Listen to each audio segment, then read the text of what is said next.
I'm just sorry there's not much more to do here in Columbus on a night like tonight that you had to come out here because I guess what you're about to see is something I've really never done before I got here.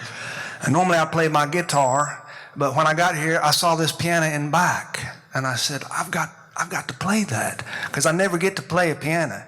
And I learned how to play the piano when I was just a boy. My father bought a piano for me. I was 9 years old. I guess I can set that there. 9 years old, and I got home one day, and my mother was in the kitchen, and she was looking at me with this really, controlled face. She said, "Happy birthday." I said, "Is it my birthday?" She said, "Yeah, it's your birthday." "Well, it's your birthday in another week, but it's your birthday enough. I made you a cake." And on the table was this cake. It was decorated in all white with piano keys drawn in brown frosting. I said, "What is that for?" She said, "Let's just eat a little cake." We ate a little cake, sang happy birthday. My father led me downstairs. Downstairs there was this little upright piano sitting in the corner. I said, "Well, what am I supposed to do with that?" He said, "Well, you're supposed to play it."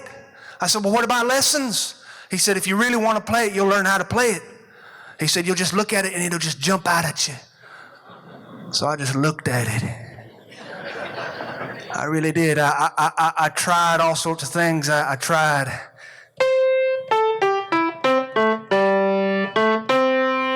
And I noticed that if I hit the white keys, everything sounded pretty good. But once you started messing around with them black keys, things got a little bit hairy. I practiced piano for a long time, just using my ear. So I take credit for all the mistakes you're going to hear tonight. But I learned how to play primarily in church. Now, I was raised in church. Church is more than just a religion, especially in the Southeast. Now, I have been to 30 states this past year. And when you get above the Mason-Dixon line, everybody looks at you a little bit funny when they hear that you were raised Southern Baptist. They think that you're the kind of person who doesn't believe in rhythmic movements. In fact, they watch each other walk and they can tell which denomination you're from. You can look at me and you know I was raised Southern Baptist because we walk like we're trying to carry a corn cob without using our hands. I'll give a few guys in back a chance to work on that one. Yeah, I was raised Southern Baptist, and one of my greatest things I've taken away from that, aside from fear of buying life insurance because it could be considered gambling, aside from not believing in premarital relations with the opposite sex because it could lead to dancing, and aside from not being able to play the bass drum in the marching band because the sound of a bass drum stirs up carnal emotions and desires in the heads of adolescent boys. That repetitive pounding, it's just kind of it's a thing that you don't want your child to think about. And so piano was where I took out a lot of my energy. Now, a lot of people don't know that about me because I don't talk about it a lot because piano kind of is not a very masculine instrument. Everybody wants to learn the guitar. My grandfather, the first instrument he ever taught me was the accordion, a Weltmeister accordion. He said, "You got to learn the accordion. It's a great way to pick up chicks." He was so very wrong. I've got a phone call coming here. Hold on one second. You don't mind, do you? Hey, son, it's Mother Mary.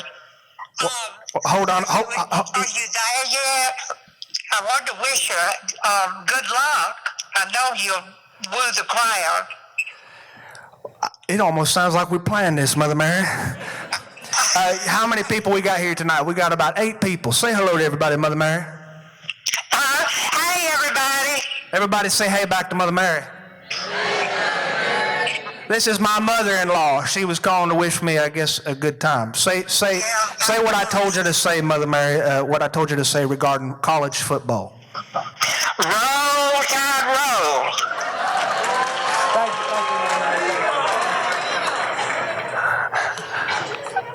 I think I did just hang up on my mother-in-law. Where was I? Well, let's see. I was born in the third quarter of Bear Bryant's Farewell Liberty Bowl, which was played in 1982. I came out naked. And my father, they say, was standing in the corner, and he was staring at a television set, a black and white screen. My mother was standing up, she was sitting, laid down, with stirrups that could get her as wide open, I guess, as, I can't believe I said that. They say that when I was coming through, it was the third quarter, right as Jesse Bendross was kicking the field goal that tied the game. And my father was staring at the TV, and he was saying something very, very ugly. That was the first word I heard. And next to him, standing there in the operating room, delivery room, was the OBGYN watching the football. And next to him was the anesthesiologist. And next to him were two nurses and a janitor and someone from the cafeteria. And they were all watching the game. And my mother said, "Hey, how about a little bit of pain medication?" And the doctor looked at his clipboard. He said, "Pamela, you've got to just calm down back there." She said, "My name's Sue." He said, "Oh, I guess it is. Oh, look, he's crowning." They brought me out. My father took me in his arms. He walked me up the television first, my mother says. He had me looking right at the TV screen. There was Bear Bryant's face. His last game ever to be played again. Black and white television screen. My father looked at him and said, "You see that man right there? That is the third member of the Trinity." He looked at my mother and he said, "We're going to name this boy Paul." And my mother said, "Like hell you will." And so he settled for a middle name. My middle name is Paul, Sean Paul Dietrich. It's a wonder I wasn't named Sean Namath Dietrich.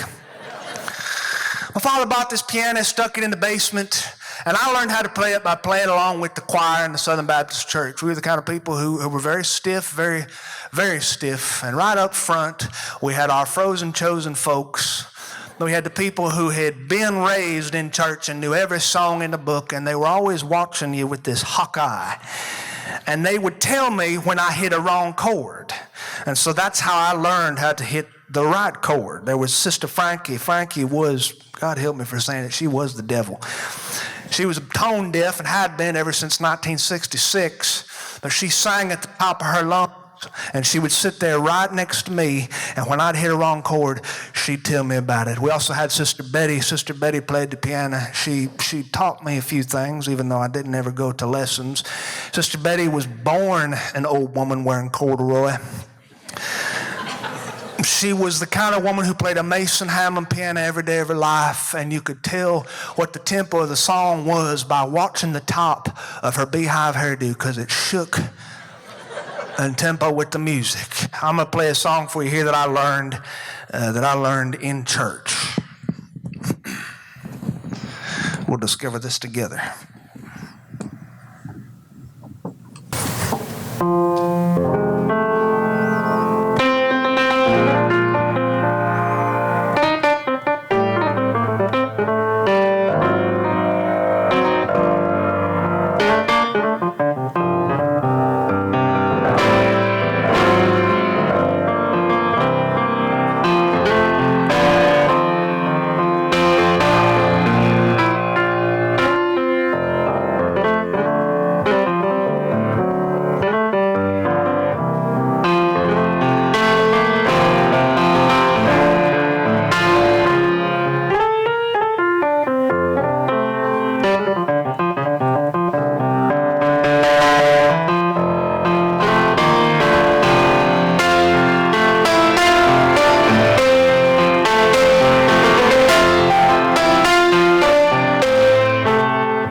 soon we'll be together in a world that never ends.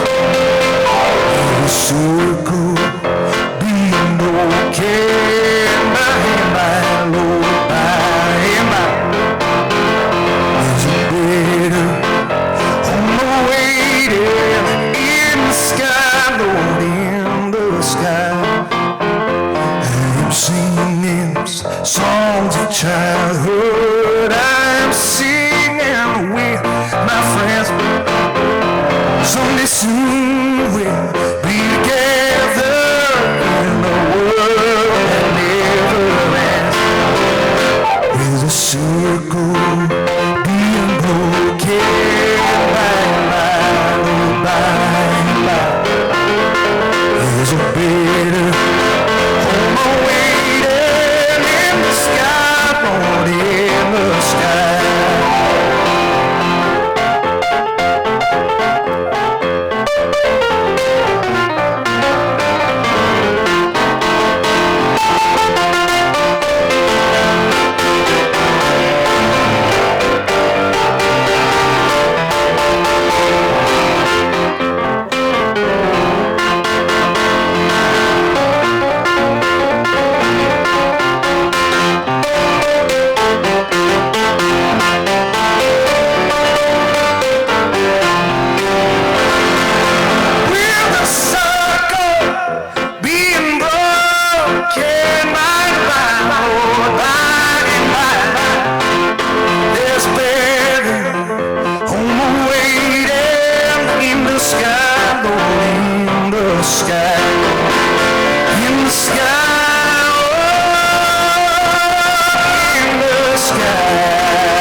I appreciate that. I'd like to play another one here. This one's in honor of my mother.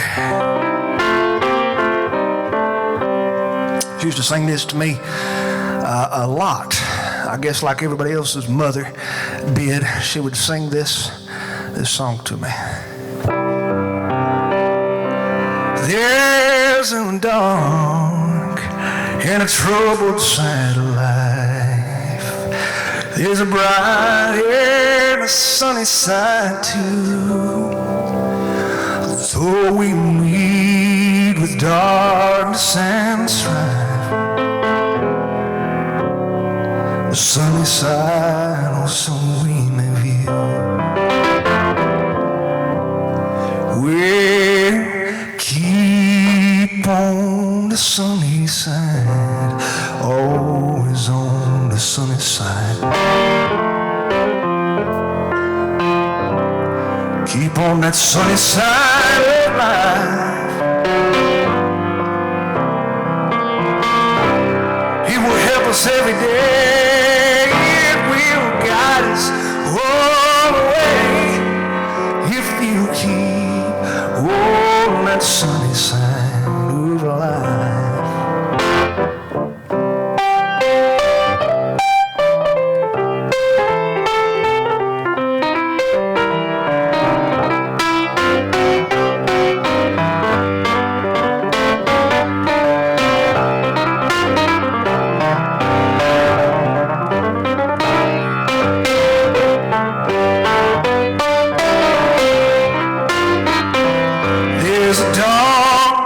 Sunny side of life. There's a happy side and a sad side too. Though we meet with the darkness and strife, the sunny side also we may view. Keep on the sunny side, always on the sunny side. Keep on that sunny side of life.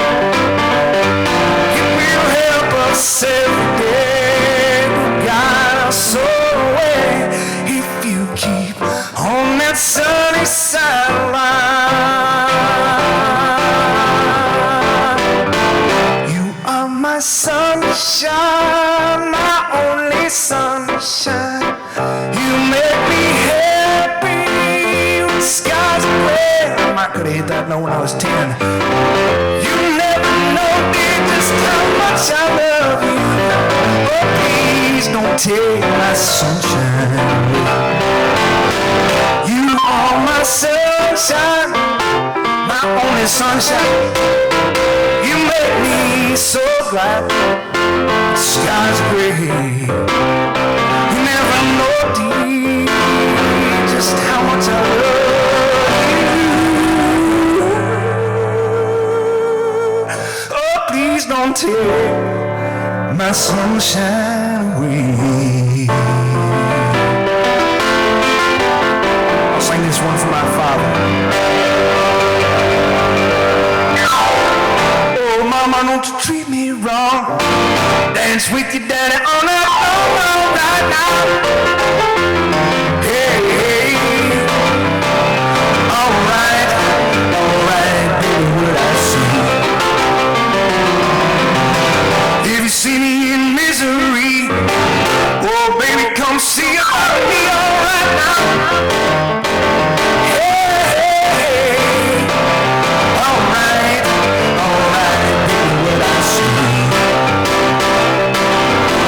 See the girl with the diamond ring. She knows how to shake that thing and I'll let you. Hey, alright, baby, what I say. I say, ooh.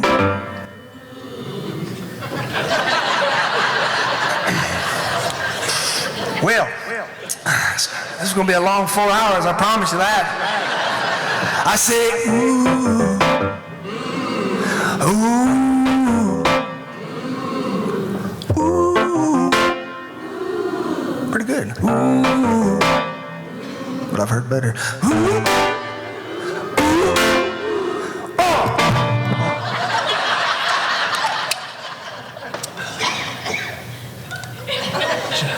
I think we're not on no more. I've done it now. Ooh, ooh, ooh.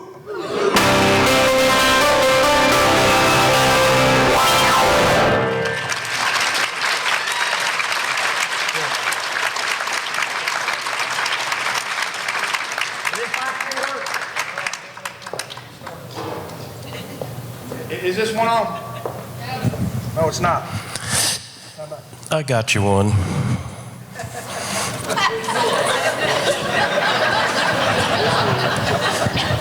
Here it comes.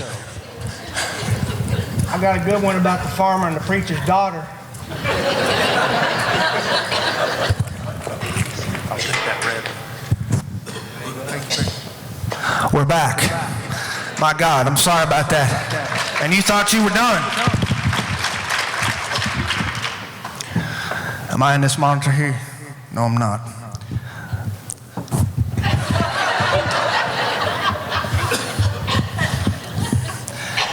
This is a middle-aged microphone.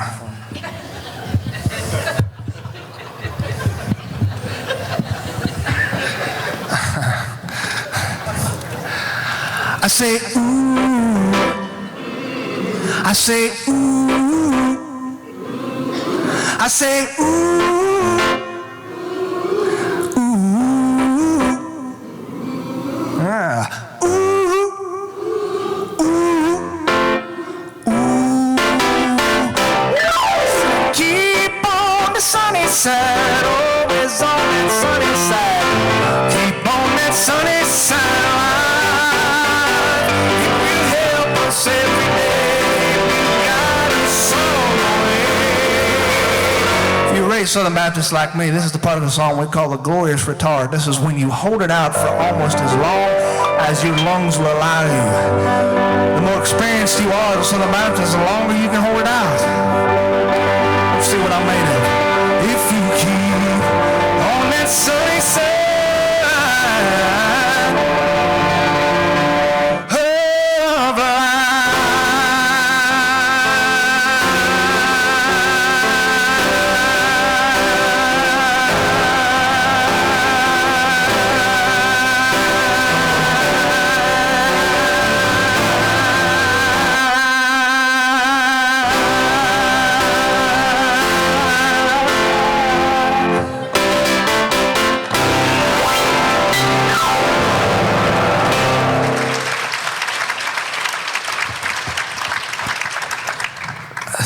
very unexpected and fun. So I will never forget when I first played the way that I had been playing, listening to some of my father's albums in church. Mainly I had been listening to Hank Williams Sr. I had been listening to Ray Charles. My mother had Ronnie Millsap records. And I learned some of their licks, and I really, really got excited about this. And when I went to church to play, I started trying to play a little bit like that. And the pastor sat there, and he held this face on me. Looked like he'd just come out of the deep freezer. He said, "We don't play like that in church, son." And so he gave the position to Miss Betty, and he put me over on the little organ, the Hammond B3, and I realized that now I was playing the same keys as the piano, only now I was amplified. That was real fun. The Allman Brothers used organs in their band. They didn't really care for that either, and so they gave the position back to Miss Lynn, who played the organ.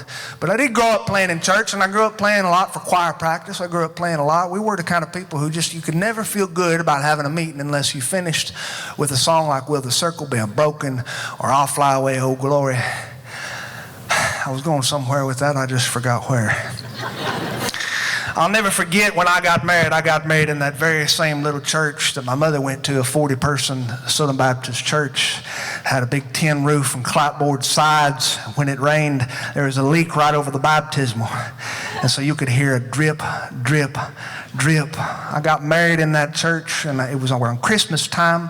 They had all these Christmas trees behind the altar that my wife and my aunt and my mother-in-law, who you've just heard, though she called about 5 minutes too late, had decorated the entire altar with lights on these trees. There were about 48,000 lights on each tree. I think 12 trees, 48,000 lights. You could stand up there and rub your hands together and go like this. They had to flip on nuclear power energy to power that church. They shut off the main house lights, and there was this large aircraft landing light blazing from the pulpit. It was a beautiful sight. They put white taffeta all over the pews, and there were some white types of flowers, I guess the kinds of flowers that grow in the winter. And to play the music for the wedding was Sister Betty and Sister Lynn. Sister Betty asked me, she said, "Sean, what song would you like played at your wedding?" I said, "Well, it's Christmas time. How about a Christmas theme?" "Oh, I think that'd be just wonderful. I think that'd be just wonderful. What kind of songs?" "Well, you got Good King Wenceslas, First Noel, I don't know, Jingle Bells." She said, "What would you like played when you walk out of the auditorium, the sanctuary, as husband and wife, arm in arm, the first song of your marriage?" I said, "Well, I don't think it'd be right to play Silent Night. How about Joy to the World?" She said, "I think that'd be just fine, be wonderful." Oh, it was a good day. My wedding was a good day. It was really well attended. We had about 150 people from Brewton, Alabama. That's my wife's hometown. And I had about 4 in attendance for me. My uncle had driven down from Atlanta, Georgia, just to ruin my wedding photographs with his permanent scowl and his overalls. My uncle wears overalls and has worn them every day his life. I've never known him to wear anything but, and he wears this big white undershirt underneath it that is covered in stains, and on special occasions he puts a coat over it all. And he stands there with me and my mother, and we're just looking at the camera, and I can see my mother looking at him. And by the end of that service, he had a bow tie around that t-shirt collar. It was a nice day. I got there a little bit late. As usual for me. The whole place was just filled with cars in the parking lot. They were parking on the lawn. They were parked everywhere in crisscross designs, and there were mud tire shapes through the lawn. My Uncle John's RV was parked in the corner, a 1958 Dodge Champion. The lights were on, and there was a big old power cord strung from the RV to the church. I didn't understand what it was doing there. When I got there, he kicked open the door and said, "Hey, I got you a dressing room." We walked into that little RV. There it was. He has his whole life on his back. He won that RV in a bet from a man in Arizona.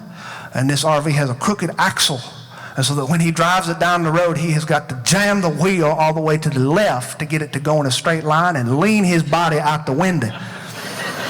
And you will see that thing just riding down the road. You can always see that thing. It's ugly. He's in order to decorate the inside, he got wallpaper samples from a wallpaper business that was closing. These are 9x9 wallpaper samples that he pasted onto the walls. And in the back room, he'd run out of wallpaper samples, so he used a National Geographic magazine. He said he only used the good pictures, though. These are the pictures that any middle school boy will be able to tell you about. Long ago, before entertainment was so popular on internet and TV and all sorts of other mediums, they would publish these scandalous photographs, and he had every single one of them ever published right above his bed. Yes, some of these men in these far-off countries are very talented. And so I was in there, and he said, "So I got your stuff here. I got your tuxedo." He had my vest. He had my little bow tie, and he said, "Where are your shoes?" And I was wearing just a pair of boots. I said, "Oh no, I forgot my shoes." He said, "Well, where are they?" I said, "They're at home. They're on my desk in a Ziploc bag. My rental shoes. They're black spit shine." He said, "Oh, you can't wear those walking down the aisle." I looked at myself in his little standing mirror. I said, "Hey, it won't be so bad." He said, "What do you got? You got anything in your truck? Any tennis shoes or anything?" I went to my truck toolbox. I had some white rubber fishing waders boots. He said, "Well, they're white. It's a white tie event. Come on, I think this will look good." I put on the boots. My father-in-law was coming out to church. He said, "He can't wear those." My Uncle John said, "Okay, well, what are we going to do?" He said, "Well, I got an idea."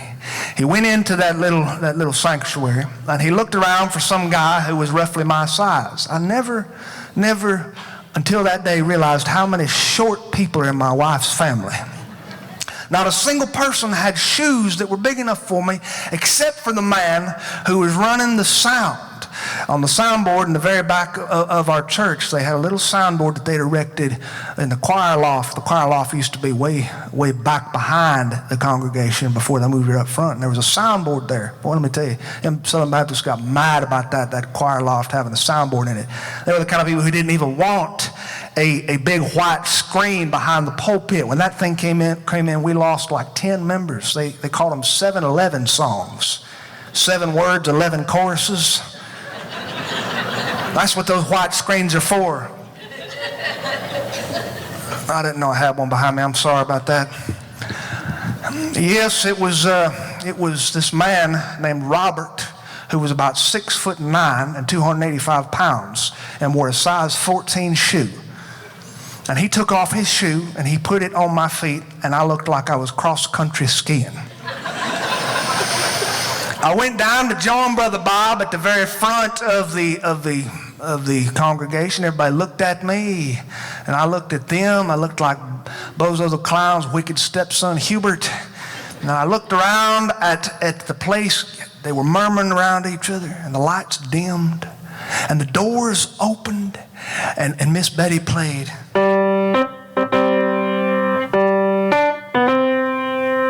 And my wife came walking down the aisle wearing this beautiful white dress and this dark hair. She had pure lily white skin that was unnaturally white because she paid about $600 on a makeup job. I couldn't see her feet. They were just kind of non-existent underneath that dress, which only had about a 1/4-inch clearance. And she just floated down the aisle. And when she got to me, she said, "What in the hell do you have on your feet?"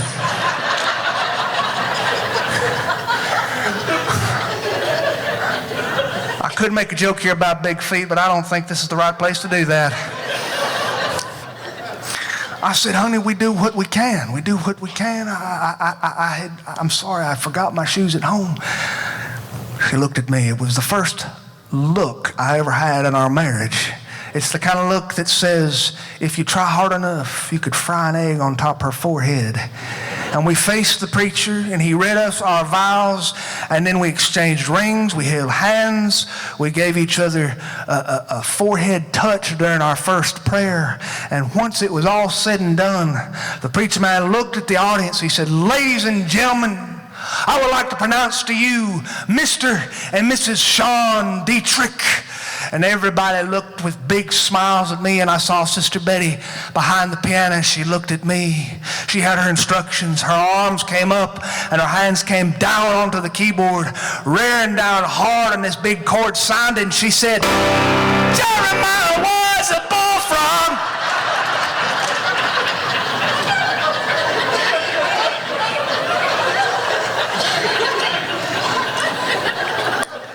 And my wife looked at me and said, "It's going to be a silent night."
They sure as hell didn't fall last week.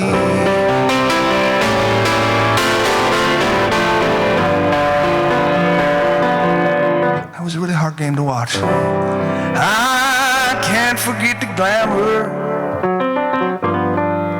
Her eyes had a tender light, and stars fell on Alabama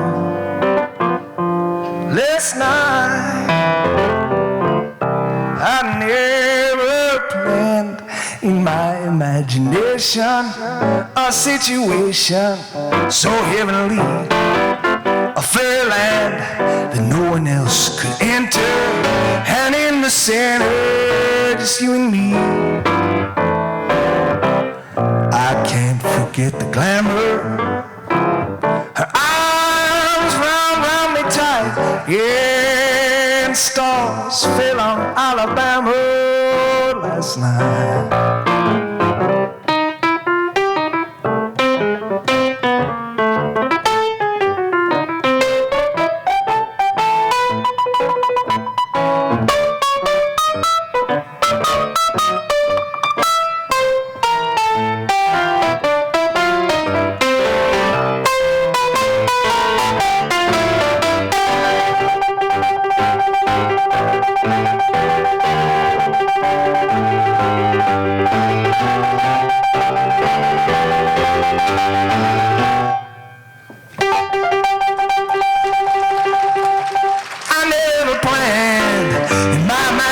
It's not the same if I have to ask for it. You and me, a fairyland that no one else could enter, and in the center, just you and me. My heart beat like a hammer. Her arms wound round me tight, and stars fractured Alabama last night. And stars fractured Alabama, and stars fell in Alabama last night.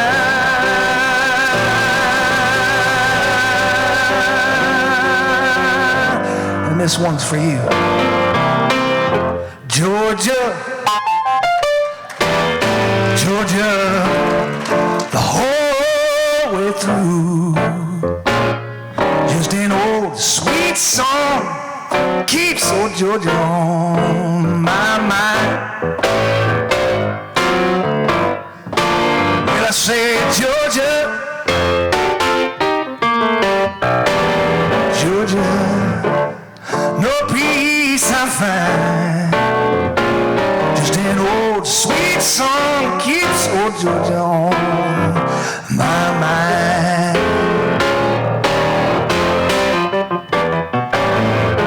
Her arms may reach out to me, her eyes smile tenderly. Still in peaceful dreams I see the road leads back to you. Georgia, Georgia, no peace I ain't gonna find. It's an old sweet song keeps old Georgia on my mind.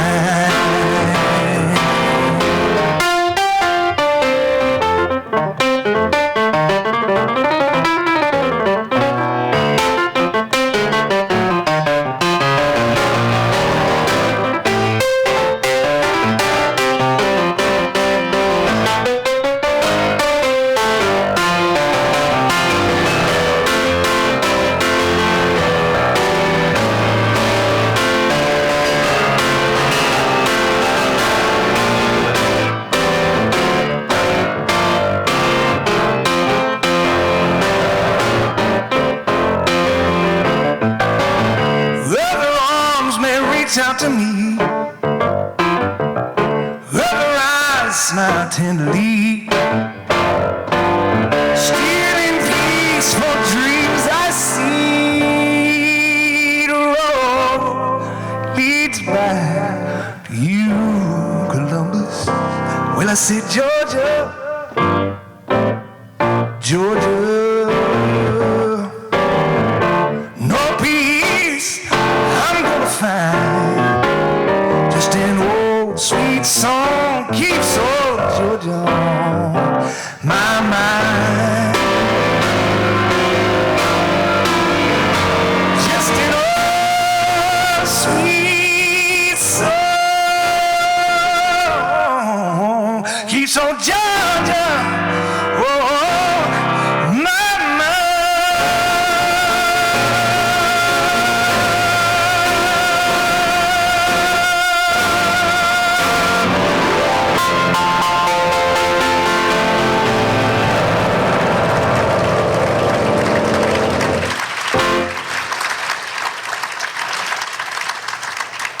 Oh, this man came by our church. I will never forget it. I will never forget it. His name was Cyrus. C-Y-R-U-S. Cyrus. I had no idea who he was. I'd never heard of him before. He got down front and he was playing piano behind a traveling gospel singer. And this traveling gospel singer sang all the Bill Gaither songs. And he sang these songs just the way the Gaither Quartet sang them. He sang them with these high notes that sounded like he'd been castrated with a pair of sewing scissors. And he'd hold that note way up there, so high up in the air that his hair would just perm itself. And he'd walk from one side of the stage to the next, and he'd pump his fist. I mean, it was dramatic music, but I was watching Cyrus. Cyrus was an old bald-headed man. He had this spit-shined head with this wreath of white around his hair and his little steel-rimmed glasses. He was so reserved and so quiet. He was from Mississippi originally, and he played ever so nice. But when the place was empty and all the people were out, they were out shaking that gospel singer's hand, he was still here and shutting up the piano. And I asked him to play a little something for him, and he did. He played a little bit of something, and he played a whole lot differently than he played in the service. It was good music. It was a little bit outside of the religious realm, and I knew that I wanted to do this. See, at my age, this was what I wanted to do with my life. A lot of people don't understand that about me. They see the things I write, and they think that I just came to that on my own knowledge. It happened by accident. My whole life was an accident. I should not be a writer. If you've ever read my writings and you enjoy them, I feel very, very sorry for you. I wanted to do this. This was really what I wanted to do. And life takes you in different directions. When my father passed away, I will never forget it. He passed away. It was a Thursday afternoon. The next thing that happened was my aunt came through the door like a bat out of the underworld. She was going to fix our house. She's going to make everything better. This is how Southern women are. She came raring through that door, and the first thing she did was open all the windows. And then she put quilts over the mirrors. I said, why are you opening the windows? She said, we've got to let your father's spirit out of the house. I said, why are you putting the quilts over the mirrors?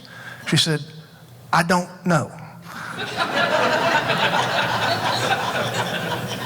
I said, okay. She said, but sometimes we do things that our parents and ancestors taught us to do without knowing why we do it. I went over to an open window and I looked out and I saw this trail of dust coming down the road. I will never forget it. It was a 1958 Dodge Champion RV going very crookedly down the highway. And I saw this silhouette leaned out the side.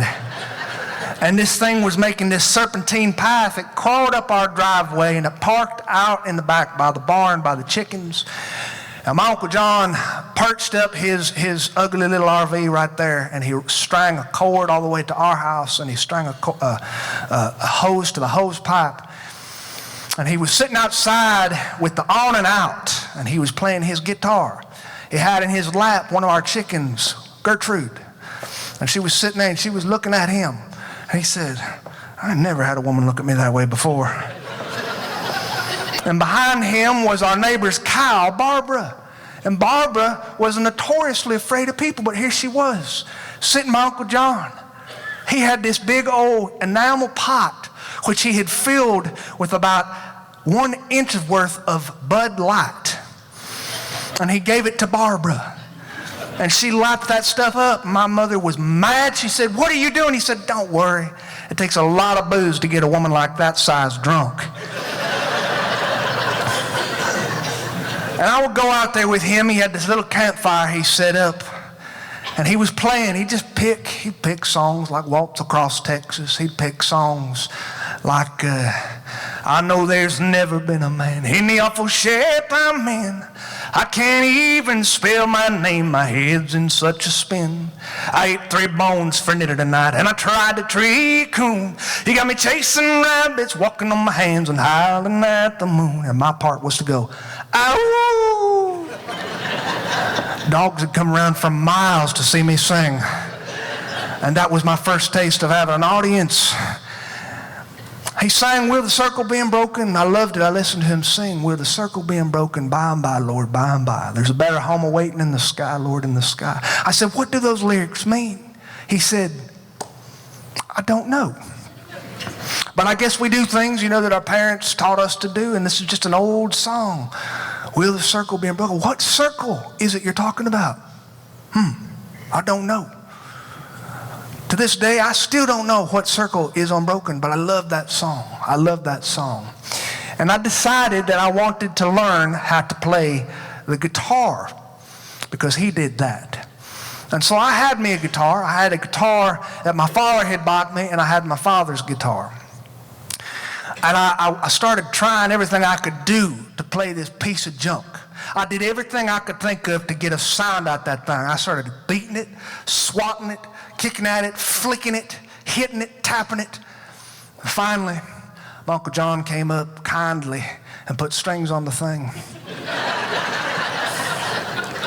It made all the difference in the world. It hurt my fingers to play it, but I was playing and I was doing all right. I was learning certain songs, and this piano was down in the basement. Then I had avoided it after my father died. I thought, yeah, there's no need. I don't think I could ever learn how to touch all them keys. I really don't. I don't have a teacher. I don't have a nothing. My Uncle John said, you really ought to try.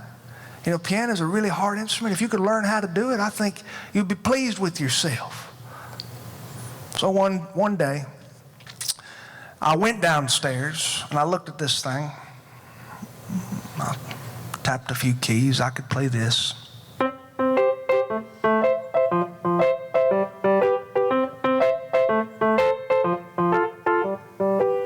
That was all I could do.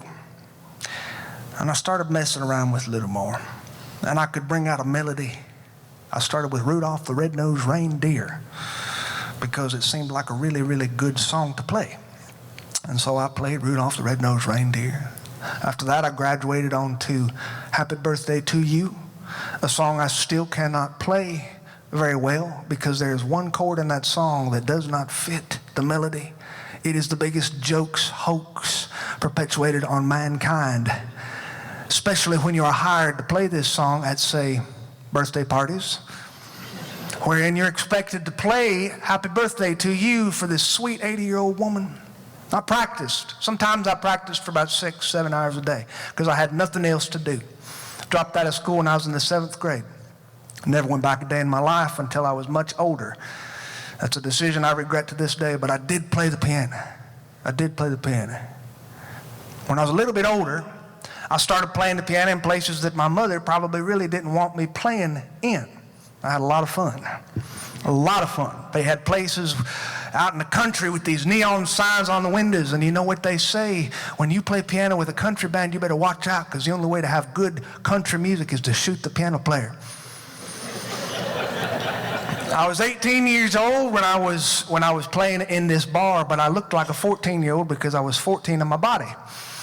And the man who ran the place looked at me and he said, "How old are you?" All my band guys looked at me and said, "He's 18, he's 18, he's all right." He said, "You're 18? I said, "Yes, sir. I'm just skinny for my age." He said, 18 years old. Okay, well, you can get up there, but I don't want to see you drinking nothing. On the break, I went to the bar. I sat there like I was a real man. I had played 2 songs that I knew at the bar, and the woman at the bar looked at me with these hard eyes. She had leathery skin. She was just a really tough-looking woman. She said, "You got any ID?" I said, "About what?"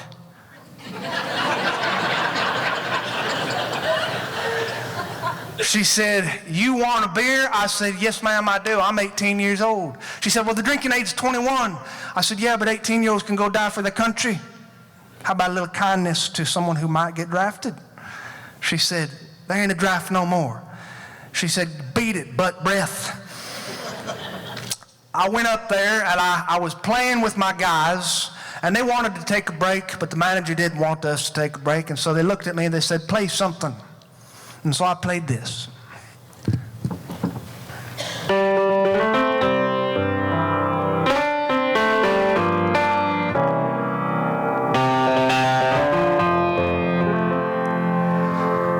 When we've been there 10,000 years, bright shining as the sun.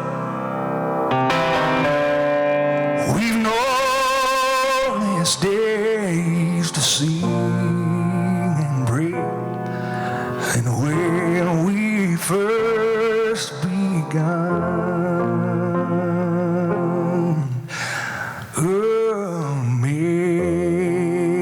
amazing grace, how sweet the sound saved a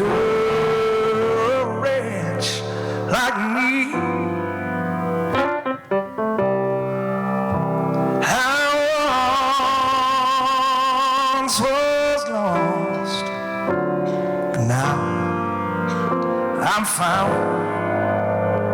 I was blind, but now I see.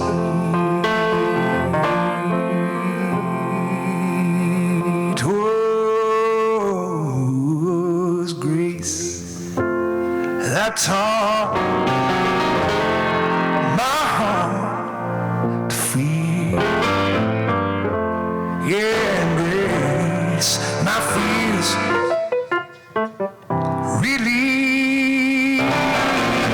How precious that grace appeared the hour I first believed.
Supposed to be fun.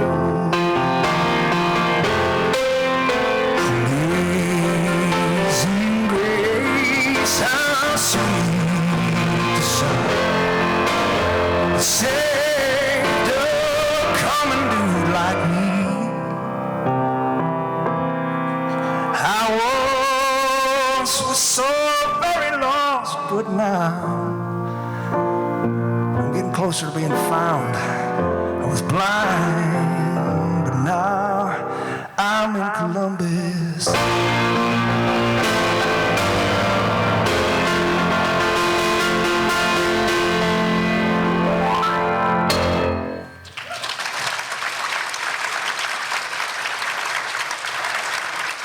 That woman behind the bar called me up to the bar, and she was crying just a little bit, and she said, "You can have a little bit of beer."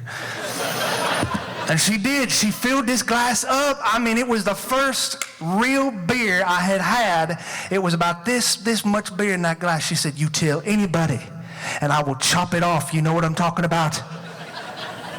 And I just looked at her and said, "Yes, ma'am." I learned a little bit more as time went on. I learned a few more songs, a little more.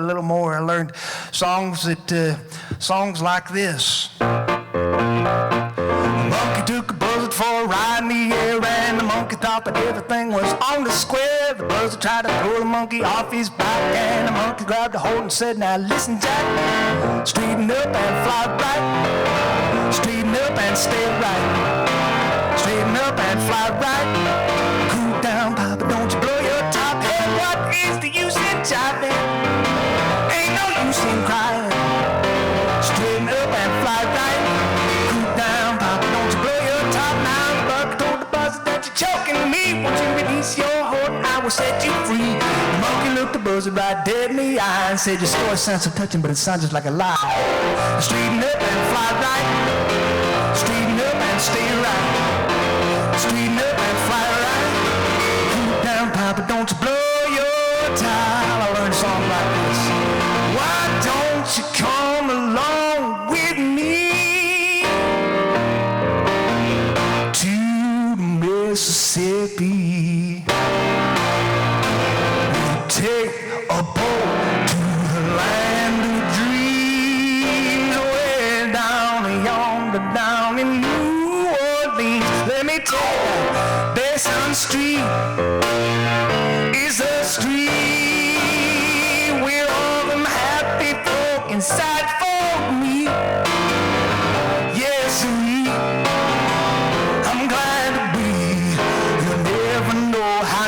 nice it seems until you've gone to New Orleans.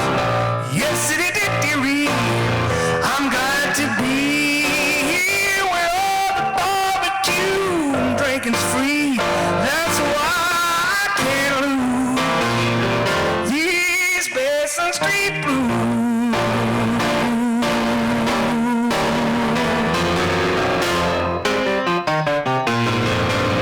I learned songs like this.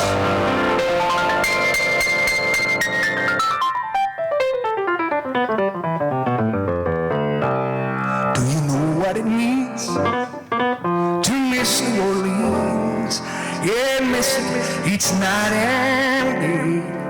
Well, I know I'm not wrong, no feeling's getting stronger the longer I stay away. Miss the tall sugar pines, them white blossom vines, that mockingbird sings to sing. Yes, I'd like to see the lazy Mississippi right in the spring, defeating on the avenue. Them Creole tunes that feel the air. I dream of oleanders and June. Soon we sing that I was there. Do you know what it means to miss New Orleans? 'Cause that's where you left your heart. And there's something more. I miss the one I care for more than I miss New Orleans.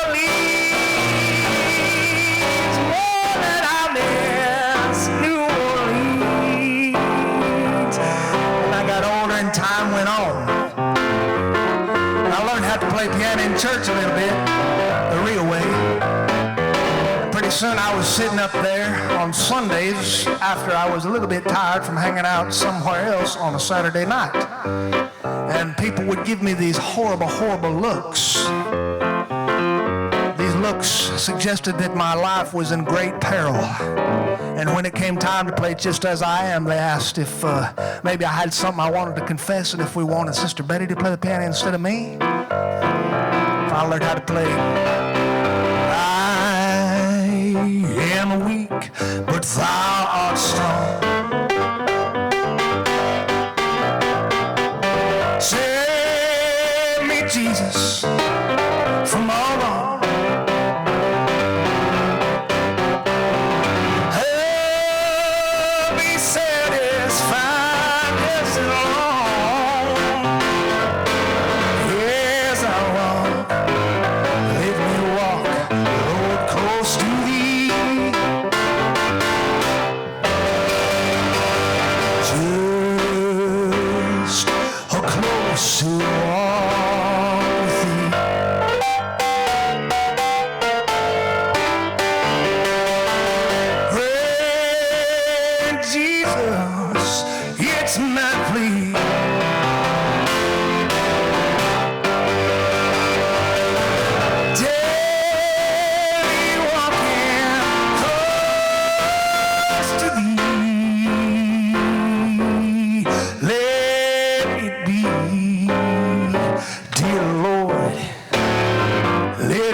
This song was on the front porch with my uncle, and it went like this. Just a bowl of butter beans,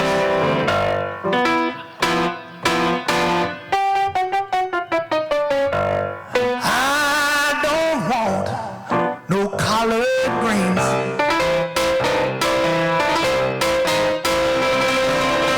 Pass that cornbread if you please. I just want me a big old bowl of them butter beans. And of course there's the East Alabama version, or the West Alabama version goes, just a bowl of Whitefield zipper peas.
Well, I did this. I would play music at night and I would work construction in the daytime. I was mediocre at both, but I enjoyed being in these places where people would do country waltzes out on the dance floor, or they would cut a rug and dance. There's nothing like playing for a wedding reception and seeing a whole bunch of straight-laced men who have at-desk jobs drink a little bit too much and get out on the floor and do the mashed potato, or jump up on the groom's table and pull their pants down. I saw these things and it was wonderful. I was really living. I was really enjoying it. And I'd go to work in the middle of the daytime and I'd be humming songs and working on new melodies. And I'd get home and I'd work on something on the piano or something on the guitar, and then I'd go and I'd play. I was at one job site and I was doing some work with a man who was named Jesus. His name was Jesus Ramirez, and everybody called him the Son of God. And he would be down here working on his tile work, and I was working with him. He didn't speak a lick of English, and I didn't speak a lick of Spanish, but I was supposed to learn from him, Jesus Ramirez. This was fun. I got there, and he said, hola, ¿qué tal? I said, no thanks, I just had some. He said, gracias por tu ayuda. I said, once or twice. He said, tú sabes cada cosa de tile work. Do what? He said, come here. He said, I show you. He reached into this big old bucket of thin set and got himself this huge lump. He didn't use a trowel. He put it on the ground and he just wiped it all around the floor, and he used his fingers and he poured a design through this stuff to make it the right height of these grooves to put the tile in. He got this big old piece of travertine tile. He shoved it down onto these grooves he'd cut with his fingers, and he leveled it. He said, mire. I say, sir? He said, do that. So I tried, I did a little bit. I got pretty good at it. When the owner of that home that we were building came home, my tile floor looked like the sea. It had all these rises and falls, and they looked at this place. They said, who showed you how to lay tile? I said, Jesus did. Me and Jesus worked quite closely. People started calling me his disciple. And they'd come in, they'd see me and old Jesus, and he taught me how to say a few words. Later on in my life, I learned that I was learning some of the most foul language that had ever been invented. He asked me one day, with his broken English, he said, would you come with me to a quinceañeras? I said, well, I don't know if I have my passport. He said, no, quinceañeras is a girl's birthday party. It's about 15, she's 15 years old, I think is how you say. You come with me. It is my daughter. Okay, why not? I showed up.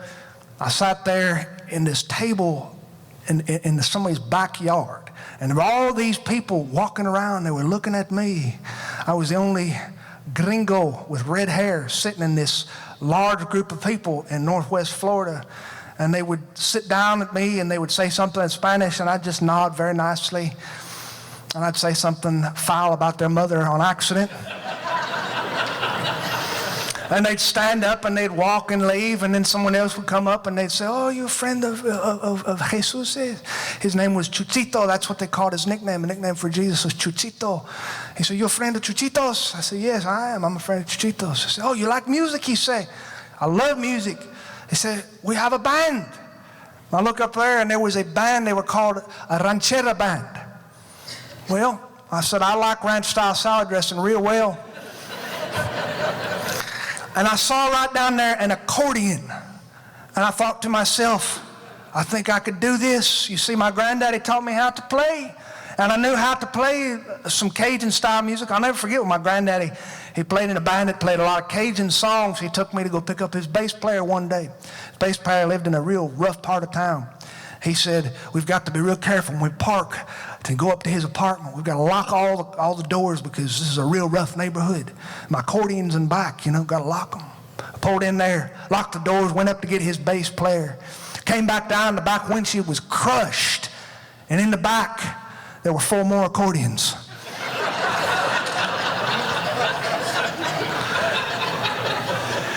The accordion, my grandfather used to say, the only difference between it and an onion is nobody cries when they chop up an accordion. The very definition of perfect pitch is when you hurl a 3-pointer jump shot accordion into the dumpster and it hits a banjo. The sound it makes is perfect. I saw that accordion sitting there. I thought, why not? I'll give it a shot. I stood up there on that little stage. There was a boy playing drums. His name was Abraham. Couldn't speak a lick English. There was a young man named Paolo playing guitar. He wore snakeskin boots and a silk suit and a bolo tie. And there was his sister. She was playing bass. And they were playing a song so fast and furious that I had never heard music this way before. And I picked up that accordion and I started to move my fingers. And this old man came from the crowd. He showed me what to do. I did something like this.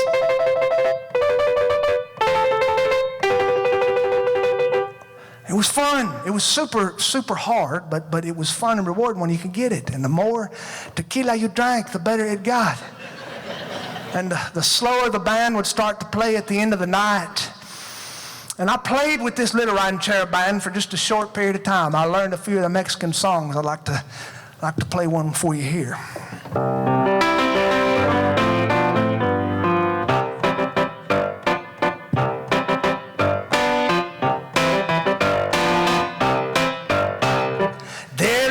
Sierra morena, cielito lindo, vienen bajando un par de ojitos negros, cielito lindo de contrabando.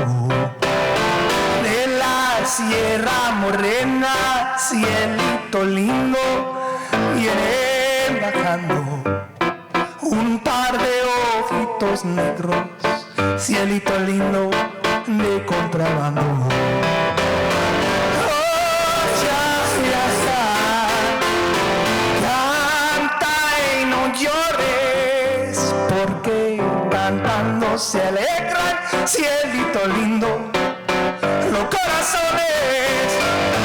Oh, ya, canta y no llores, porque cantando se alegran, cielito lindo, los corazones. It was great fun. These big old Mexican women, old women who'd had 45 grandkids, asked me to dance. And I would put my accordion down and I would dance with these 5'1" women who weighed 345 pounds. And she could outdance me any day of the week. And then she would look me in the eye. She'd say, dip me.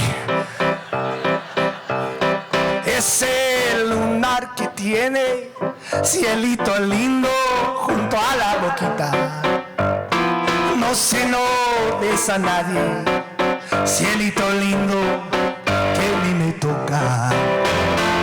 Ese lunar que tiene, cielito lindo, junto a la boca. No se lo des a nadie, cielito lindo, que ni me toca. Oh, ya, canta y no llores, porque cantando se alegran, cielito lindo, los corazones.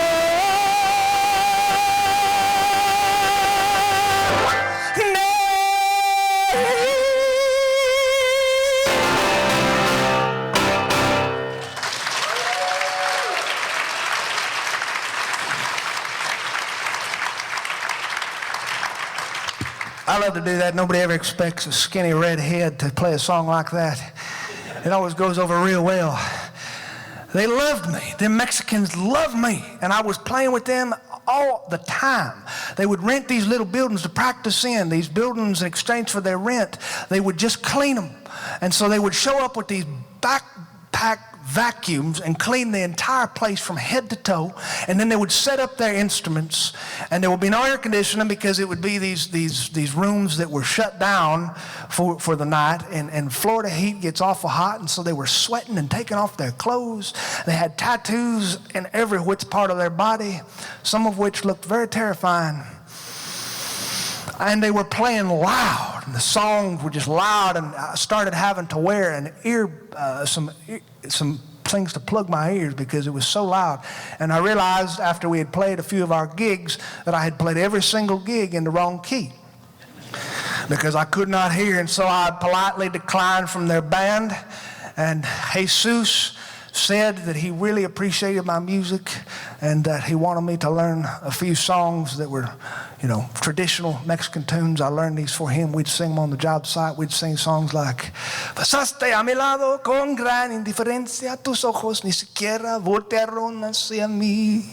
Te vi sin que me vieras, te hablé sin que me oyeras y toda mi amargura ciegó dentro de mí. Me duele hasta la vida saber que me olvidaste, pensar que ni desprecios merezca yo de ti, y sin embargo sigues unida a mi existencia, y si vivo 100 años pienso en ti. And then Jesus started to have some health problems, and he wasn't able to come around and lay tile with us no more, and so I was forced to lay tile his way, use my fingers across the pavement. We had this other guy come join us. His name was Donald.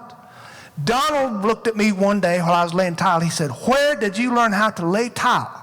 In a backyard third world country?" I said, "Well, sir, if you must know, our Lord Jesus taught me how to lay tile." He said, "I ain't never seen anybody lay tile like that. This is how we do it." And he got out the right trowel. We started laying tile. And we were talking one day. Donald was a doctor. This is what he told me. He said, "I am a doctor." I said, "If you're a doctor, I'm a nurse." He said, No, I ain't an MD. I'm a PhD. A PhD. I said, He said, "I heard you didn't go to school. Is that true?" I said, "Yes, sir. I dropped out in the 7th grade." He said, Well, I want you to know that it's not hard to go back and get your education." I said, "Really?" He said, "Yeah, let me tell you how it is to get a doctorate. You go into class, you listen to what the professor says, you ingest it all long enough to look him in the eye the very test day that you're supposed to remember it, and vomit it all back onto the paper. That's all there is to it." I said, "Well, I know how to vomit." We laid for a few days, and after work one night, I called my buddies and said, "I'm not going to be able to make it to that little place. I have something I want to do." And I drove from our job site over the bridge, and I went to this little tiny community college. The office was shutting down for the day, and I said, "I would really like to go to college." She said, "Well, okay, let's see. What kind of education you have?" I said, "Oh, I don't have one." She said, "Okay, well, where did you go to high school?" I said, I didn't." "Well, what about your GED?" I said, "I ain't got one. Don't have one." She said, "Well, then you're screwed." I started to walk away. I was crestfallen, a little bit brokenhearted. I had entertained the idea briefly that I wanted to go to school. And while I was walking away, this woman from behind came forward and she said, "Hey, wait a second. I have an idea." She said, "We have all these people who live out in the woods and they homeschool their kids because they're Pentecostals who fling rattlesnakes at each other."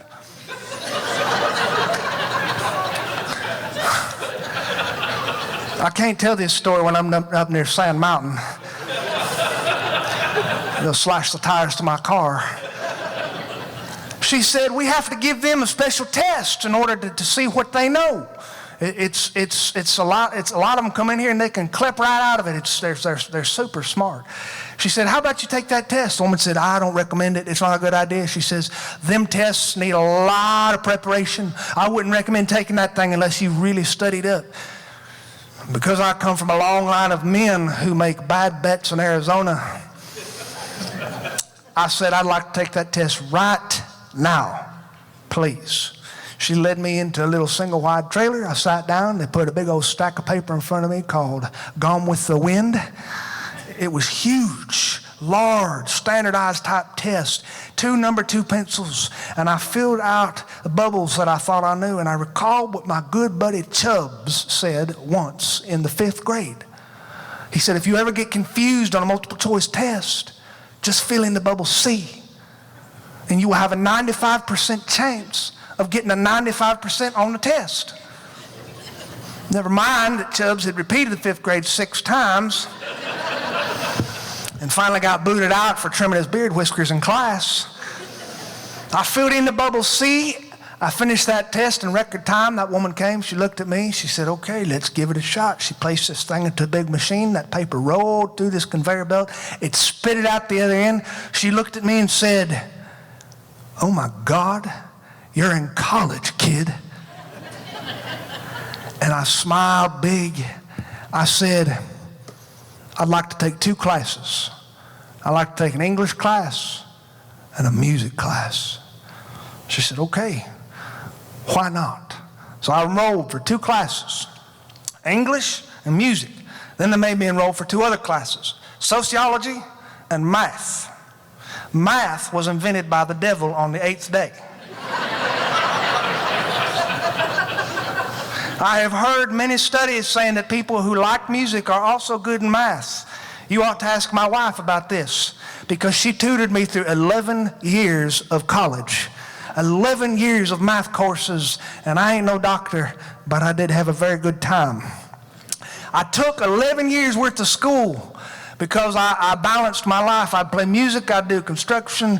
I loved it. And one of the classes I loved the most was this music theory class. It was down the hall. I got to this little class one day when I was on my way to an ethics class. And there were all these people in the class who were my age and older, 50s even, 60s, 70s. These were real people, after hours, taking this class. They were singing do, re, mi, fa, sol, la, ti, do.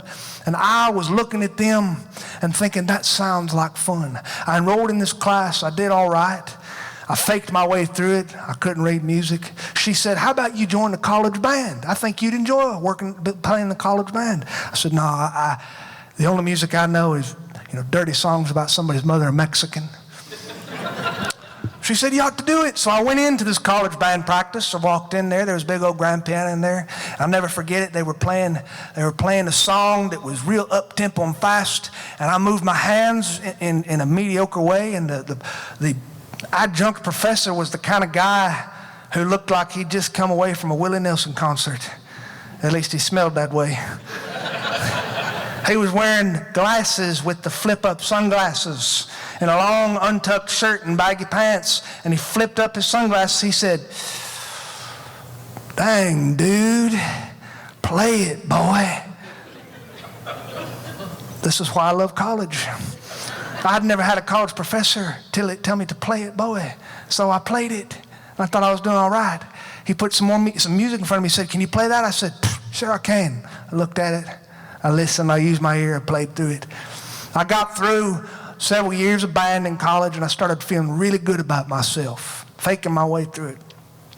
I decided that I was going to get my degree in music.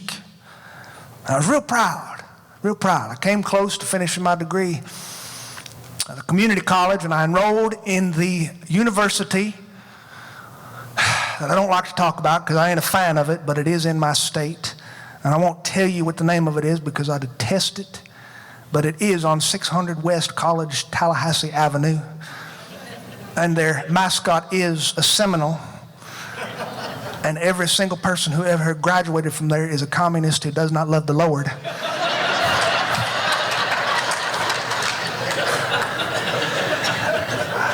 I enrolled in this class, and I enrolled first in the music program. And I was real excited about it. I was real proud of myself. I was going to get up there to this audition at 8 o'clock in the morning. My wife drove me. I was nervous. I was shaking. I'd been working on my songs. I had to play 3 songs for this man. Just one man, they told me. I had to play 3 songs for him in different styles. I chose gospel, I chose New Orleans jazz, and I chose rhythm and blues.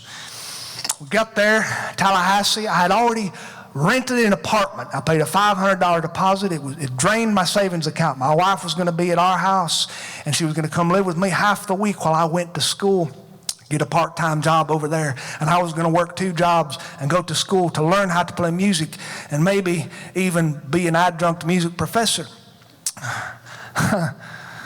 And look at kids and go, play it, boy. I got up there into this little audition room, and there were 14 people looking back at me. These were the kind of people who were graduates of that fine university. They were very, very buttoned up people with turtlenecks that came all the way up to their neck and suffocated them so that their face looked a little bit purple like a cherry. These were people who hadn't taken a satisfying bowel movement since Jimmy Carter was in office. These were people who were not adjunct, they were on the payroll, and they wanted you to know about it. They wore lots of tweed over their turtlenecks and pressed pants. There was one man wearing pressed jeans. What kind of godless fool presses his jeans?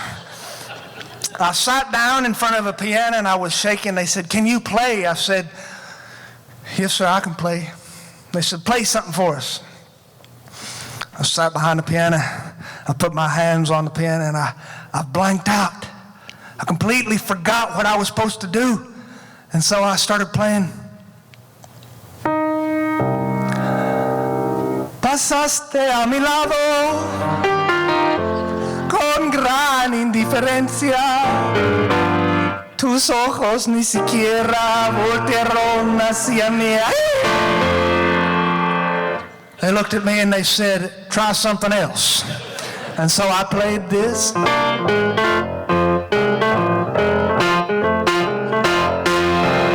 This train is bound for glory, this train. This train is bound for glory, this train.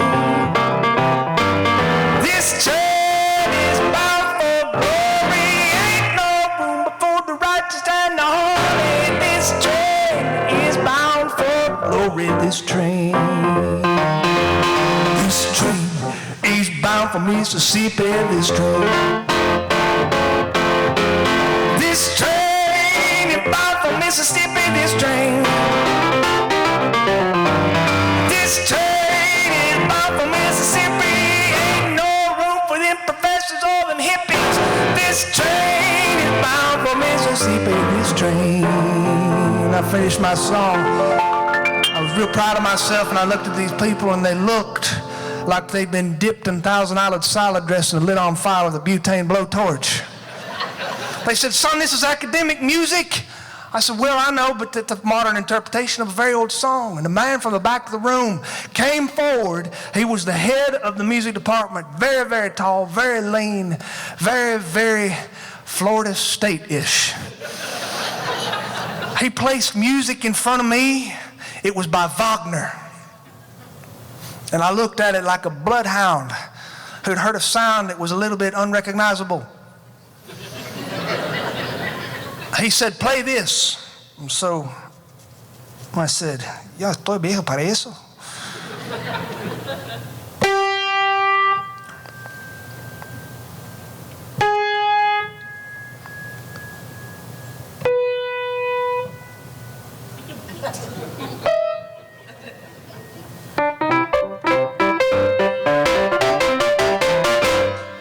He said, "You can't play that, can you?"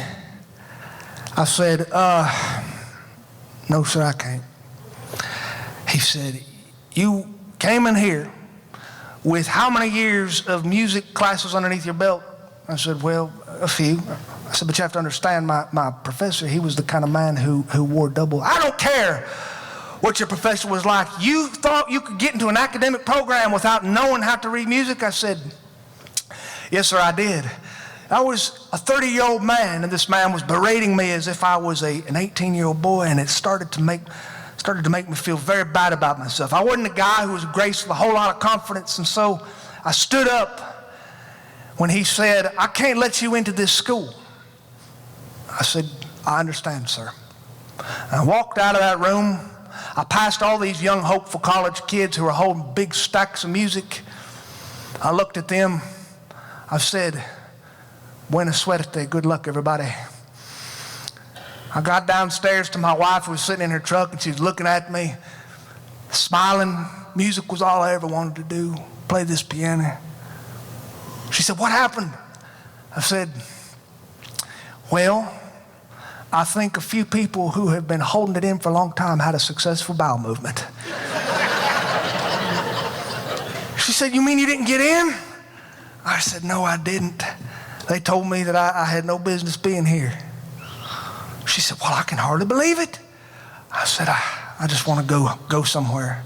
We went to my little apartment. We just moved all my furniture in. All my drapes were up that my wife had put drapes up. There was a phone call came through from the university. She said, we just want you to know that you didn't get in, and thank you for applying. I said, you're the most gracious person I've ever talked to. Thank you for this wonderful phone call. I hung it up. Jamie said, who was that? I said, it was a Jehovah's Witness. We took down the drapes. I called that landlord. I got my deposit back. And I went home. And that night that I had been rejected, though, I had reached underneath my bed, and I was thinking that this was going to be something I needed to remember. And I started typing on a little Latera 32 typewriter, something that my mother had given me for college classes. Little seafoam, green, ugly-looking thing with my fingers like this. I had a lot of fun. I talked about very, very constipated people with big, big degrees and lots of letters behind their names. I got a call from my cousin Ed Lee. He said, I heard what happened. I heard what happened. You know what you need? You need to go fishing.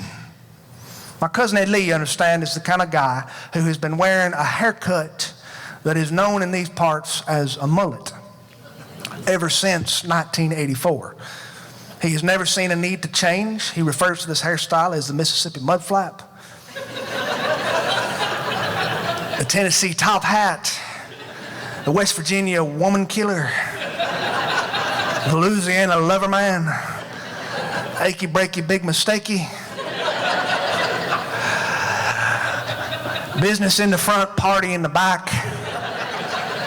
He said, you need to go fishing. He said, I've got just the idea. We're going to go to Indian Pass, Florida. You're going to camp with us. We're going to have fun just like we used to do. They got redfish down there about the size of a grown man's leg. They're huge. You can catch them right there. They got sharks down there. It's real fun to catch a shark. I said, let's do it. I need something to get my mind off my failed audition at that college. We went to Indian Pass, Florida. He rented a pontoon boat. 24 feet long, nice looking boat. He invited all sorts of people to come on it with us.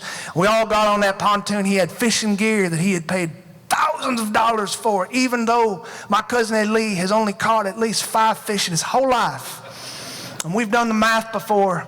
That means each fish roughly costs him about $6,000 a piece. If you calculate all that fishing gear in, he had them sitting in their rod holders perched up. He'd invited all sorts of people. He'd got his 2 kids on the boat. He had the pastor and the pastor's wife of the church he goes to. He was the kind of guy who could bring coolers full of Mick Ultra and Bud Light because he was an Episcopalian. I was grateful for that, and we got onto that boat, cracked open beer, cruising along. The wind was in his Tennessee top hat. And we got to this spot, and he said, I think I see some fish here. We threw a line in. That very same week, after I'd been rejected from that college, my wife had scheduled me a doctor's appointment. And that doctor's appointment, the doctor looked at my blood work and said, my God, you've got cholesterol like an 80-year-old man who's been doing nothing but eating bacon and sausage every day of his life. She said, you've got to do something about this. What do you eat for breakfast? I said, I eat bacon and sausage every day of my life.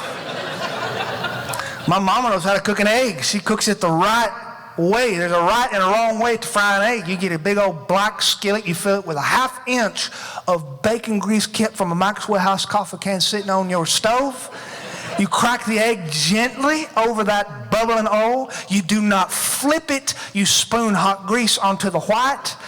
until that yellow starts to get a little bit firm, not firm, just enough to crawl out that yolk, and then you flip it onto the plate ever so gently. That's how you eat an egg. You do not take them into this Teflon coated pan coated with country crock. Nobody knows what country crock is, but we know we got the name right. He said, you got to do something. I suggest more fiber. Well, my wife took this very seriously. She got me on a high fiber regime. First thing she did was go to the health food store, and she got me a big old jar of this stuff called magnesium citrate. I heard a few of those. Magnesium citrate comes in this little bottle with a Surgeon General's warning on it. It says, do not take standing up. This particular brand of magnesium citrate was called Kaboom.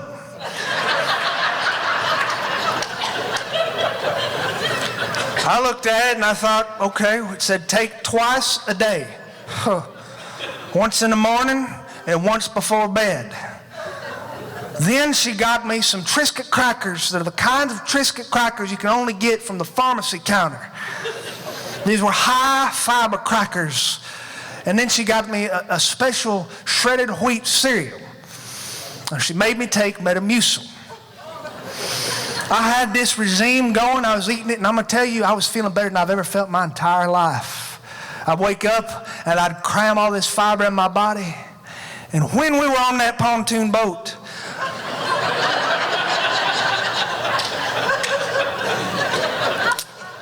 my cousin Elise said, look, there's one.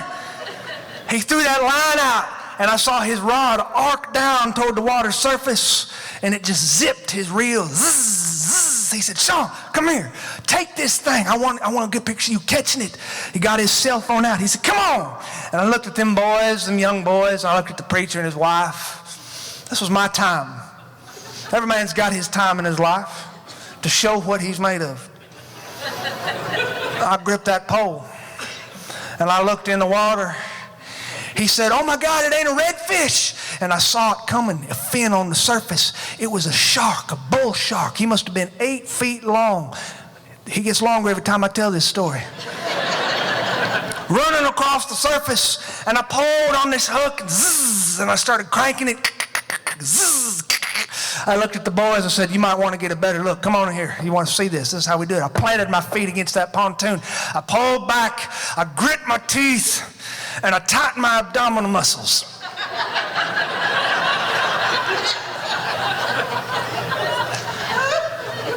And the Holy Spirit came all over me.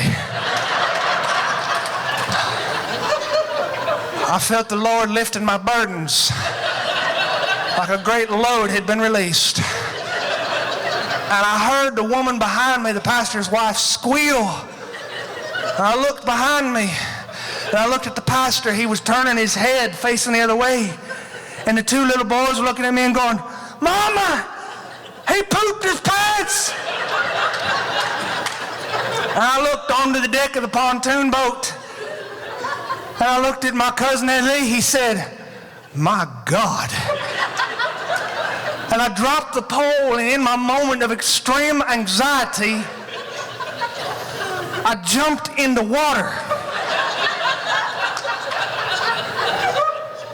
With the shark. And I learned at that exact moment that I have the ability to scream like a 5-year-old girl. Them men came to the edge of the boat and they got me by the arms, they gripped me and they pulled me into the boat. And when I got onto the boat, I saw everybody turn their heads, and I looked back and I could see that I was not wearing any swim trunks. And so my cousin Ed Lee said, turn him over on his belly. Ain't nobody want to see that. And we cruised home with me laid on my belly. And when we got there, he lent me his beach towel. I covered up. And we came off the dock, and the man at the rental pontoon boat place said, so did you get anything? My cousin Ed Lee said, this was a day I'll never forget. And And I went home into this little place that we were camping in. I went there, and I went to my room. I shut the door, and I laid down on the bed, and I thought that this is the worst day of my entire life. And so, like men my age do oftentimes at these days of their life, I reached into my pocket, and I got out my cell phone, and I wrote 500 words about it. And I went to Facebook, and I hit publish. I had never done anything like that before. Why not? Make a little bit of humor out of the worst day of your life. I put my phone on my nightstand. I went downstairs for dinner. We had Conecuh Quick Freeze sausage. We had Hormel bacon. We had meatloaf that was about 5 parts fat, 1 part meat, 1 part saltine cracker. We had gumbo. We had all sorts of things. It was good. I was around my family and my friends. I went to bed that night. When I woke up the next morning, Cousin Eddie said, look, you got to go to the grocery store. We're out of Conecuh Quick Freeze sausage and bacon. So I went to the store, Port St. Joe, Piggly Wiggly, drove downtown, went inside of that store, went all the way back to the meat department. There was a woman back there, and she was buying things, and she saw me. She set her basket down on the ground, and she pulled out her cell phone. She went like this.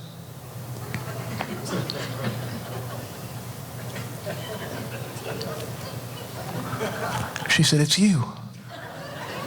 I said, what's me? She said, you're the fisherman who crapped his pants.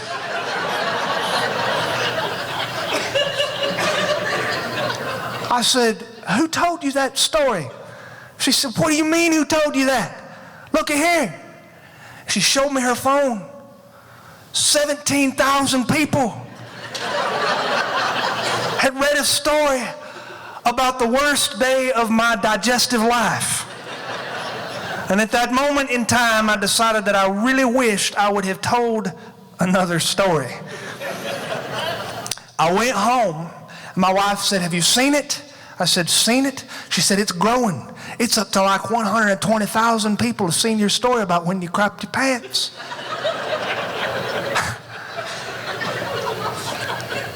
I said, are you kidding me? She said, no, look at this thing. It kept growing. I started getting notes from people in Sheboygan, Winnipeg, Oregon, Maine, Boston, not Boston, Georgia. I could not believe it. And so the very next night I thought to myself, what am I going to do now? I'm not in school anymore. Doesn't look like I'll ever be playing the piano for a living or singing songs. I'll write again. So I wrote 500 more words. This time I wrote about visiting my aunt in Gooseneck, South Carolina, about peeing my pants on the way to it.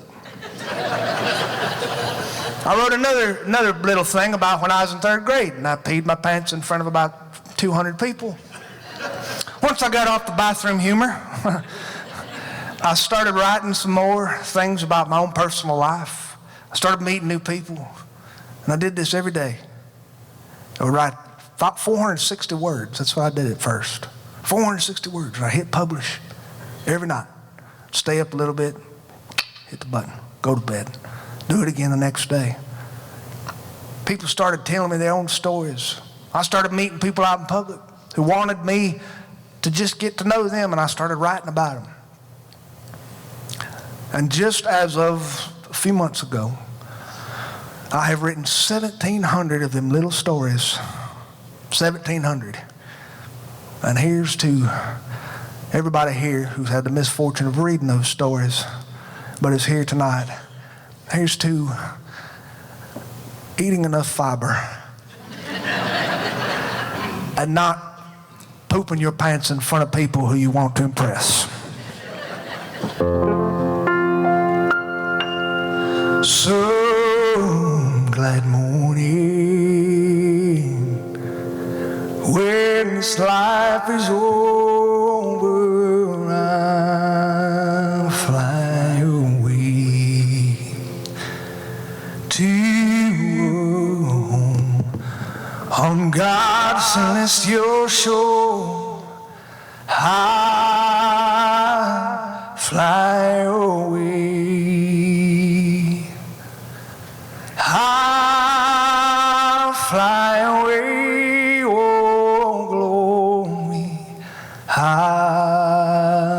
fly away in the morning. When I die, hallelujah, burn by, I'll fly away. Just a few more weary days and then I'll fly away to a place where joy shall never end. I'll fly away. I'll fly away, oh glory. I'll fly away in the morning when I die. Hallelujah, burn by. I'll fly away. If you feel like it, sing along. I'll fly away, oh glory. I'll fly away. I thought this was Columbus, Georgia. When I die, hallelujah, by and by, I'll fly away. Maybe y'all are Catholic, I'm not sure. I'll fly away, oh glory. I've got one Church of Christ person over here who knows how to do harmony. In the morning when I die, hallelujah, by and by, I'll fly away.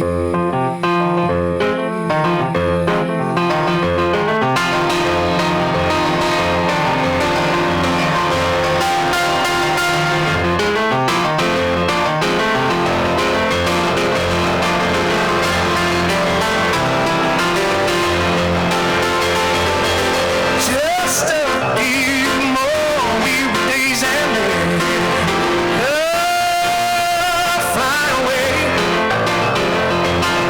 to a home where joy shall never end. I'll fly away. I'll fly away, oh glory.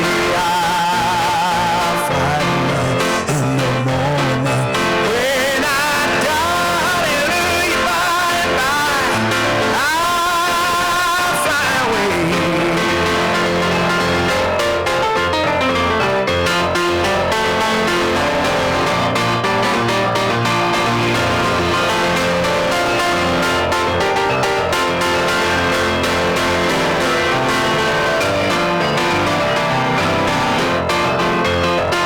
Well, I'll fly away, oh glory. I'll fly away in the morning when I die. Hallelujah, by and by,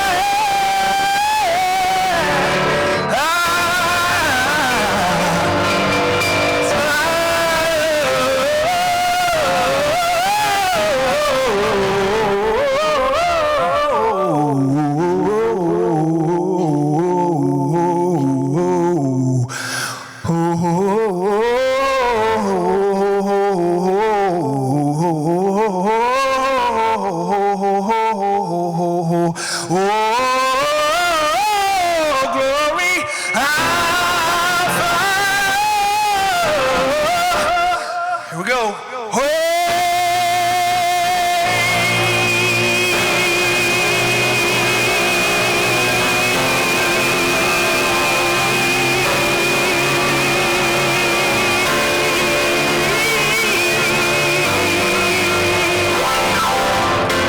Thank you very much for having me this evening. It's been a wonderful pleasure. I appreciate it very much.